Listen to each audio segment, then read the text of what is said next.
संपदा और कृषि विशेष कार्यक्रम में आप सभी का स्वागत है। भारत हमारा देश एक कृषि प्रधान देश के तौर पर जाना जाता है। फिर भी सबसे दयनीय अवस्था में अगर कोई आज है तो वो है किसान। हमारी ये सोच इसी को बदलने की ज़रूरत है, क्योंकि ऐसी कई सारी चीज़ें हैं जो किसान भाइयों को उनकी जो मेहनत है उसका अच्छा फल मिले, इसलिए नई टेक्नोलॉजी, नया रिसर्च, हर चीज़ हो रही है। बस कमी है तो उसे अपनाने की। ये जो नई तकनीक आ रही है या जो भी रिसर्च हो रहा है उसे अगर हम अपनाते हैं हमारी पारंपरिक खेती के साथ साथ, तो उससे क्या फ़ायदे हो सकते हैं, बस इसी का उदाहरण देखने के लिए आज हम वर्धा स्थित अंगोरी गांव आए हैं, जहां मोरे साहब की खेती में हम जाएंगे और देखेंगे कि जो पारंपरिक खेती पद्धति है उसको थोड़ा सा साइड में रखकर उन्होंने 8 एकड़ की इस ज़मीन में सागवान की उपज कर किस तरह करोड़ों का फ़ायदा उन्होंने कमाया है, यही जानेंगे खुद गोरे साहब से मिलकर। तो आइए चलते हैं और देखते हैं कि नई तकनीक अपनाने से खेती में भी हम बहुत अच्छा प्रयास कर सकते हैं और बहुत मुनाफा कमा सकते हैं। बस यही चीज़ हम सिर्फ सुनेंगे, जानेंगे, पढ़ेंगे नहीं, तो खुद देखेंगे गोरे साहब की खेती में आकर कि किस तरह सागवान की उपज से उन्हें करोड़ों का फ़ायदा हुआ है और इसी उपज में उनका साथ दिया है green India champions agro private limited ने। उस कंपनी के बारे में भी जानेंगे और उम्मीद करते हैं कि आज का ये कार्यक्रम आप सभी के लिए एक प्रेरणा स्रोत होगा। कृषि विशेष में आज हम हैं वर्धा स्थित अंदोरी गांव में, जहां पर खुद गोरे साहब से हम मिलकर जानेंगे कि पिछले 16 साल में उन्होंने 8 एकड़ ज़मीन पर जो सागवान की खेती कर करोड़ों रुपए कमाए हैं, उसका राज क्या है, किस तरह ये ख्याल उनके दिमाग में आया और किस तरह से ये खेती कर हमारे सभी किसान भाइयों को भी इससे फ़ायदा हो सकता है। तो खुद गोरे साहब से जानेंगे। सर नमस्कार। नमस्कार, आपका बहुत स्वागत है हमारे इस कार्यक्रम में। Thank you. और हमने आपके बारे में जो सुन रखा है, हाँ, तो हम चाहेंगे कि ये आप हमारे सारे किसान भाइयों के साथ भी शेयर करें इस चीज़ को, और कैसे ये ख्याल आपके दिमाग में आया है, क्योंकि आपने 8 एकड़ ज़मीन पर पिछले 15-16 साल में सागवान की खेती की है, जो कि बहुत रेयर चीज़ है, बहुत कम लोग इसे करते हैं इस चीज़ की खेती। तो इसके बारे में आपसे जानना चाहेंगे। हाँ, मैं पुरुषोत्तम महादेवराव गोरे, राणा रंदोरी, तालुका देवड़ी, जिला वर्धा। अभी सागवान का पेड़ बोले तो क्या होता है, ये जंगल में पैदा होने वाला पेड़ है, ऐसा समझ है सभी लोगों का। और सही बात है, उसको राजवृक्ष भी बोलते, इसीलिए का वो लकड़ी का राजा है, लकड़ी का राजा है। और उसके जो गुण वैशिष्ट्य है वो हिसाब से इतर लकड़ी का जो मूल्यमापन किया जाता है, तो वो साग को मापदंड मानते हैं, साग को सामने रख के उसकी वैल्यूएशन करते हैं। हाँ, इसीलिए कुछ लोग इसको सुवर्ण वृक्ष भी बोलते हैं। सुवर्ण वृक्ष इसीलिए बोलते हैं कि एक्चुअली उसमें सोने का अंश है। वो सन 1967 में थाईलैंड के अणु ऊर्जा विभाग ने उसको संशोधन किया, तो उसमें सोने का अंश मिला उनको। अब हम चलते हैं कि जैसे कृषि के माध्यम से हम आज आपसे जानना चाहेंगे, हाँ, कि जिन्हें खेती करनी है, हाँ, तो उनके लिए आप क्या संदेश देना चाहेंगे या उन्हें क्या बताना चाहेंगे कि जो ये खेती करना चाहते हैं, हाँ, उसके लिए? मैं ये बोलता हूँ कि अभी जो पारंपरिक पीक है उसमें क्या है, काश्तकार लोग आत्महत्या कर रहे हैं, हाँ, उनको पूर्ता नहीं है। एक काश्तकार टमाटर का पेड़ लगाता है या खेत करता है, वो उसको 5 रुपये किलो भी टमाटर नहीं बिकता, उसका मार्केट में जाओ तो 25 रुपये किलो हो जाता है, तो उसको कोई फ़ायदा नहीं है। और इतने साल से काश्तकार लोग खेती कर रहे हैं, लेकिन हालत वैसी की वैसी है, उनकी हालत में कोई फायदा नहीं। तो मेरा ये सलाह रहेगा कि जिनके पास 10-12 एकड़ ज़मीन है, उन्होंने 2 एकड़ साग लगाना चाहिए। क्या नहीं तो क्या है, एक बच्ची हो गई पैदा या बच्चा हो गया पैदा, उसको 2 एकड़ साग दे दिया ऐसा समझ के उसके नाम से 2 एकड़ साग लगा देना। जब उसको वो 20 साल का हो जाएगा, वो जो उम्मीदी का काल आ जाएगा उसका, तो उनके पास लाखों करोड़ों रुपए, लाखों, मतलब हम लोग जिसे इन्वेस्टमेंट कहते हैं, हाँ, ये इन्वेस्टमेंट के तौर पे आप इसको बिल्कुल बराबर है। जब उसको लड़की की शादी करना है तो किसी के पास हाथ फैलना नहीं पड़ेगा उसको, तो बल्क अमाउंट मिल जाएगा। अभी कितने भी साल बड़ा भी काश्तकार रहा तो उसके पास पैसा कोई छिलक है नहीं, इसके वजह से 2 एकड़ साग यदि लगा दिया, 2-3 एकड़ अपने हिसाब से, तो क्या हो जाएगा, वो जब बड़ा हो जाएगा लड़का, उसका वो एजुकेशन है या तो शादी है बच्ची की या तो बुढ़ापे में उसके काम आ जाएगा, तो वो चिंता नहीं रहेंगी।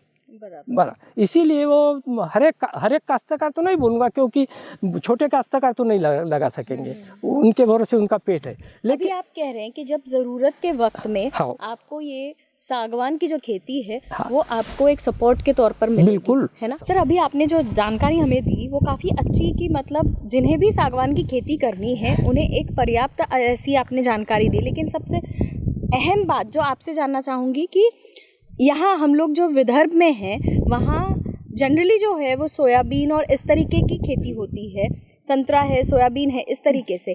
लेकिन आप सागवान की तरफ कैसे मुड़े? हाँ। और क्या आपने ऐसी चीज़ इसमें देखी कि आपको ऐसा लगा कि सागवान की खेती करनी चाहिए? बराबर। मैं गवर्नमेंट सर्विस में था, एक्साइज ऑफिसर था, अमरावती ज़िले में मेरी पोस्टिंग थी, तो पूरा ज़िला का दौरा करना पड़ता था मेरे को।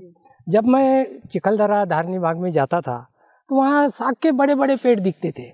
हाँ, तो मैं प्रभावित हो गया कि यहाँ कुछ उपज वाली ज़मीन तो है ही नहीं, निकृष्ट ज़मीन है।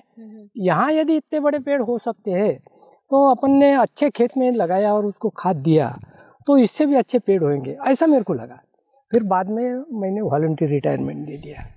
हाँ, मेरे को 10 साल नौकरी बाकी थी मेरी, दे दिया। और लेकिन क्या है, 2 साल छुट्टी पर रहा और मेरा मंजूर नहीं हुआ, रेसिग्नेशन। हाँ, तो फिर मैं ज्वाइन किया 2 साल के बाद। ज्वाइन होने का फिर भी मेरा मन नहीं लग रहा था सर्विस में, गवर्नमेंट सर्विस में। तो मैंने क्या किया, मैं फिर ऐसा लिखा कि मेरी इच्छा ही नहीं है नौकरी करने की, और फिर से वॉलंटियर रिटायरमेंट दे दिया मैंने। हाँ, तो फिर मेरा मंजूर हो गया। उसके बाद मैं अभी क्या करने का, साग तो लगाने का है अपने को, माहिती गुहार करना चालू किया मैंने। फिर बाद में मेरे को ये प्रमोद महाजन साहब से मुलाकात होगी मेरी। प्रमोद महाजन साहब ने बताया मेरे को, भाई ये साग अच्छा है, साग लगाना, तुम साग लगाओ, उसके बारे में थोड़ी मालूमात भी दी मेरे को। तो मैंने बोला ठीक है। फिर और मैंने लिटरेचर जमा किया। तो उसमें मतलब आपके घर पे रखा हुआ घर पे रखा था। और फिर वो बिका कैसे? बिका सब काश्तकार लोग, आज जैसे पता सब पता चलता लोगों को, पूरे लोग आए। और क्या है, तो उसमें 2 महीने में मेरे को 4.5 लाख का माल बिक गया। तो पहली इनिंग में मेरे को 6.5 लाख रुपए मिले, और 3 आदमी ने हमने 2000 झाड़ काट दिए 1 हफ्ते में। मैं खुद, मेरा लड़का और ये प्रहलाद चंद एक सहकारी, वो काट दिया। 2-4 मजदूर बता दिए, फिर तोड़ ताड़ करके फिर से ढीक लगा दिया। वो भी घर लेके गए, वो भी घर को बेचा। हाँ, 3 साल के बाद। फिर 3 साल के बाद और मैंने थिनिंग की, तो क्या माल बड़ा हो गया था। तो वो क्या काश्तकार के काम का नहीं था, तो फर्नीचर के काम था थोड़ा। तो मैंने ठेकेदार को बेच दिया 1000 झाड़। 1000 झाड़ मेरे को 1200 रुपये झाड़ के हिसाब से मिला, तो उसके 12 लाख रुपए वहाँ हो गए। बाद में फिर थिनिंग नहीं की मैंने। बाद में उसके बाद में ये 5 साल के बाद, 4 साल के बाद ये बेच दिया। तो अभी मेरे को 51 लाख रुपए में मेरे को ये देखिए। हाँ, मतलब कहाँ आप कुछ एक हाँ, जमा पूंजी आपकी हाँ, जो रहती है उसमें से थोड़ा सा एक आप खेती में अगर लगाते हैं तो उसमें आपको कितना फायदा हो सकता है, ये यहाँ पर आपके एक उदाहरण है आप इस चीज के लिए। अभी मैं लगाऊंगा टिश्यू कल्चर। तो टिश्यू कल्चर क्या होता है? टिश्यू मतलब क्या होता है, एक अति उत्कृष्ट पेड़ होता है झाड़ का। तो ये टिश्यू कल्चर करने वाले लोग क्या करते हैं कि जंगल में ऐसी पेड़ की तलाश करते, मातृवृक्ष की, कि जो अति उत्कृष्ट है, जिसका स्ट्रेट जाना, जाड़ी उसकी, तो वो उसको मजबूती कैसी है उसकी, वो सब देख के उसका टिश्यू निकालते हैं। और वो क्या करते हैं, लेबोरेटरी में वो एक टिश्यू से 1 साल में 5 लाख रोप तैयार करते हैं, एक टिश्यू से। हाँ, तो उसका क्या होता है, वो यदि लगाया तो मातृवृक्ष एक रहने की वजह से क्या होता है कि सिमिलरिटी आती पूरे खेत में, क्योंकि मातृवृक्ष एक ही है उसका, उसके पूरे गुणधर्म उसमें आ जाते हैं। हाँ सर, आपने कहा कि green India champions agro private limited, हाँ, इस कंपनी का अभी आपने नाम लिया, लेकिन आपसे ये पूछना है मुझे अब कि आपने इतने साल जो सागवान की खेती की, इतनी मेहनत से, और इतना सब उसमें फ़ायदा भी आपका हुआ है, और फिर भी आप इस कंपनी से जुड़ रहे हैं, तो ऐसी कौन सी खूबी या ऐसी कोई खासियत होगी जो आपने देखी होगी, तो उसके बारे में जानना चाहूँगी कि green India champions agro private limited को ही क्यों चुना आपने? जब मैंने टिश्यू कल्चर प्लांट लगाने का डिसाइड किया तो मैंने बहुत से सारे प्लांटेशन देखे, लेकिन मैंने एक प्लांटेशन ऐसा देखा कि जिसकी हाइट भी अच्छी है, ग्रोथ बहुत बढ़िया है, दो साल में ही बहुत हेल्दी प्लांट है। तो मैंने बाकी के भी कंपेयर किया बाकी के प्लांट से, तो वो बहुत बढ़िया लगा मेरे को। तो मैंने इंक्वायरी किया कि ये कहाँ से लाया, तो मेरे को पता चला कि ये ग्रीन इंडिया प्राइवेट लिमिटेड के यहाँ से लेके आए। तो मैंने इंक्वायरी किया, फिर वो ऑफिस ढूंढा और मैंने वो ऑफिस में जाके संजय सर से मिले, हाँ, प्रमोद महाजन से मिले और उनसे जानकारी ले ली। क्या अनुभव रहा जब आप इनसे मिले, तो आपका कैसा रहा? बहुत बढ़िया अनुभव, इन्होंने अच्छी तरह से मेरे को समझाया, बहुत बढ़िया, और अच्छे तरीके से समझा के उसका महत्व पटाया, टिश्यू कल्चर कैसा है, क्या है, क्या फ़ायदा होता है। हो तो मैं यही बोलना चाहूँगा सबको कि यदि टिश्यू कल्चर लगाना ही है तो उनसे कांटेक्ट करिए, ग्रीन इंडिया कंपनी से, हाँ, ताकि तुम, और वो प्रॉपर गाइड करेंगे आपको। हाँ, ऐसा मेरा कहना है। जी बिल्कुल, और आपका ये जो अनुभव है, हाँ, जो आपने सभी हमारे किसान भाइयों के साथ शेयर किया है, हाँ, जाहिर है, हाँ, कि वो भी इसी चीज़ का फ़ायदा करेंगे और आने वाले दिनों में हमारा जो कृषि प्रधान देश है, हाँ, वो इसी तरह किसानों के साथ और मजबूत होता रहेगा। हाँ। अब हम चलते हैं और जानते हैं कि ग्रीन इंडिया चैंपियंस ये जो प्रोजेक्ट है इसके बारे में, कि किस तरह से ये हमारी इस सागवान की खेती में हमें हेल्प करेगा, और उसके बारे में जानते हैं।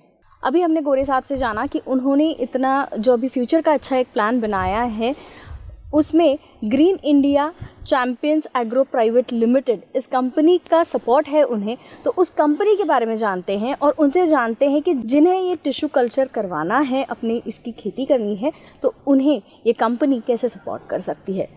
हितेश सर, आपका स्वागत है आज के इस कार्यक्रम में, और आपसे जानना चाहेंगे कि गोरे साहब ने जो इतना फ़ायदा उनका हुआ है, उसके बाद अब आपके साथ जुड़ने का जो उन्होंने प्लान बनाया है, तो जाहिर सी बात है कि आप बहुत ही ज़्यादा कुछ सपोर्टिव रोल आपका है इसमें, तभी उनका ये प्लान है। तो आपसे जानना चाहेंगे इसके बारे में। जी, सबसे पहले सभी किसान भाइयों को मेरा नमस्कार।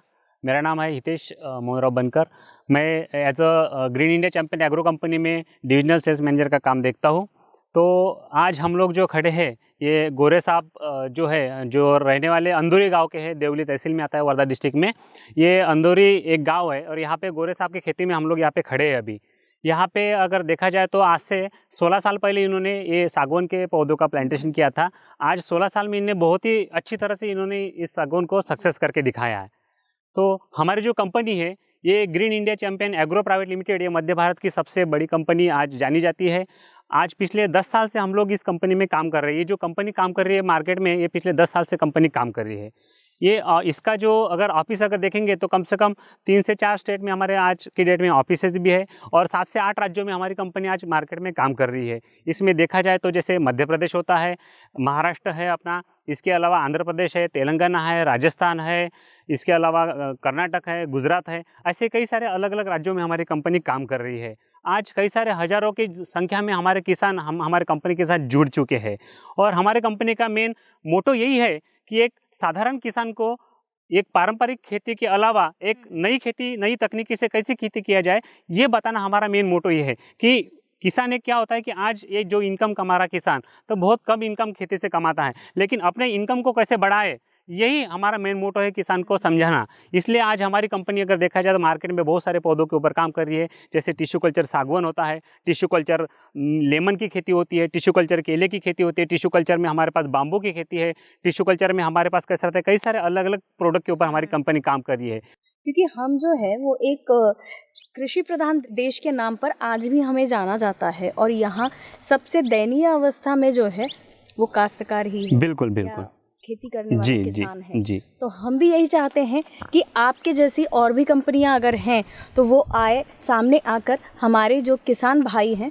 उनको मदद करें और उनका कुछ भला हो, क्योंकि उनकी परिस्थिति जो वो इतनी जब मेहनत कर रहे हैं हम सबके लिए, तो जाहिर है कि उन्हें भी फ़ायदा होना ही चाहिए। Green India champions agro private limited इस कंपनी के जनरल मैनेजर प्रमोद जी महाजन हमारे साथ हैं। सर, आपसे जानना चाहूँगी कि अभी गोरे सर से भी हमने सुना, हितेश सर ने भी हमें बताया कि आप लोग जो हैं वो टिश्यू कल्चर टेक्नोलॉजी पर काम कर रहे हैं। तो मैं आपसे जानना चाहती हूँ कि ये टेक्नोलॉजी क्या है और किस तरह ये हमारे किसान भाइयों को फ़ायदा दिला सकती है। जी मैडम, नमस्कार मैडम, और सभी किसान भाइयों का भी स्वागत करता हूँ मैं यहाँ पर।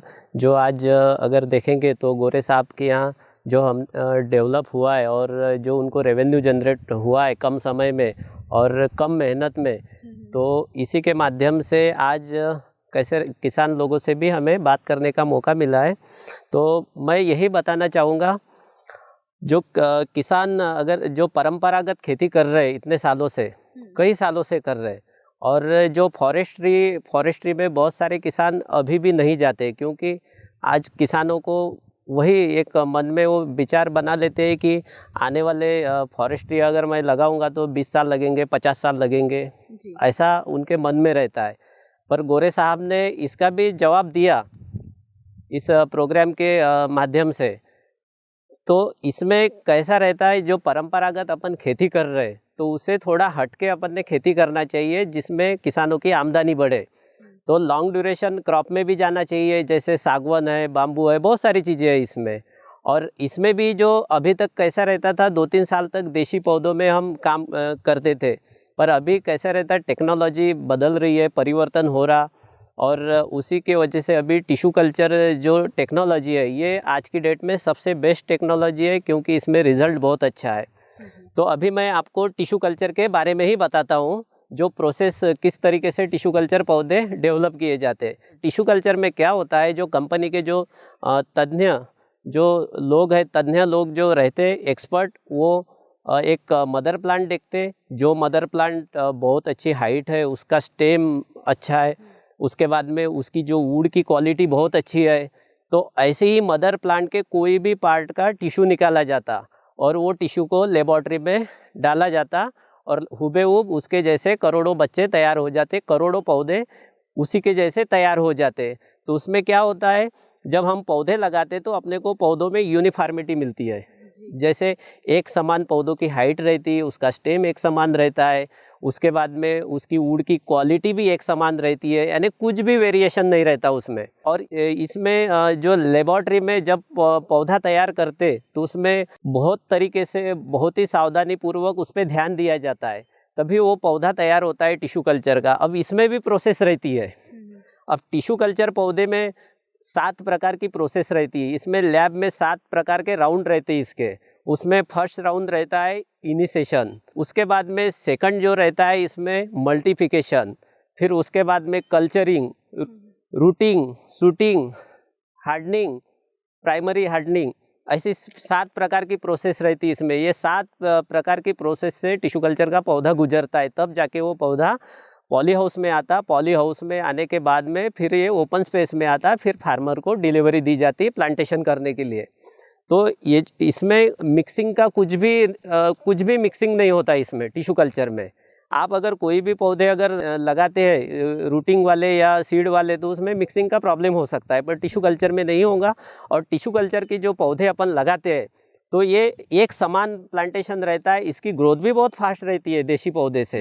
आज अगर देखेंगे तो आपको मैं बताना चाहूँगा, अगर 10 से 12 साल में लगभग ये 3 से लेके 4 फीट के बीच में इसकी गोलाई बन जाएंगी, डायमीटर जो इसका बन जाएगा, और हाइट भी अच्छी जाएंगी, कम से कम 45 फीट के ऊपर ही हाइट जाएंगी इसकी। तो ये टिश्यू कल्चर टेक्नोलॉजी बहुत अच्छी टेक्नोलॉजी है, और मेरा सभी फार्मर लोगों को यही कहना है और यही संदेश देना चाहता हूँ मैं कि फार्मर लोगों ने इस टेक्नोलॉजी का इस्तेमाल करना चाहिए और टिश्यू कल्चर के पौधे लगाना चाहिए।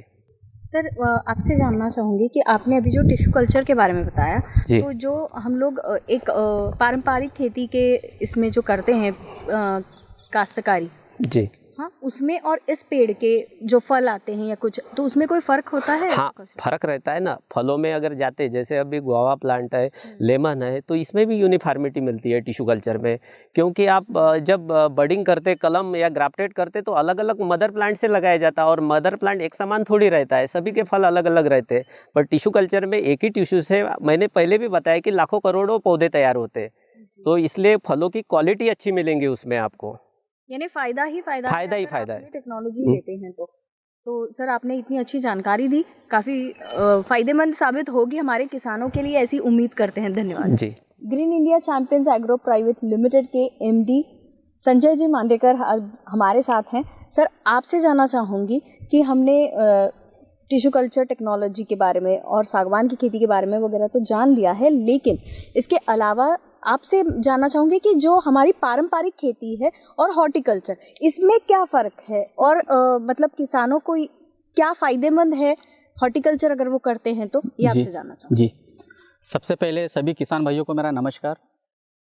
दोस्तों, green India champion agro private limited ISO 9001-2008 certified company, यह कंपनी मध्य भारत की one of the number 1 company में से एक है।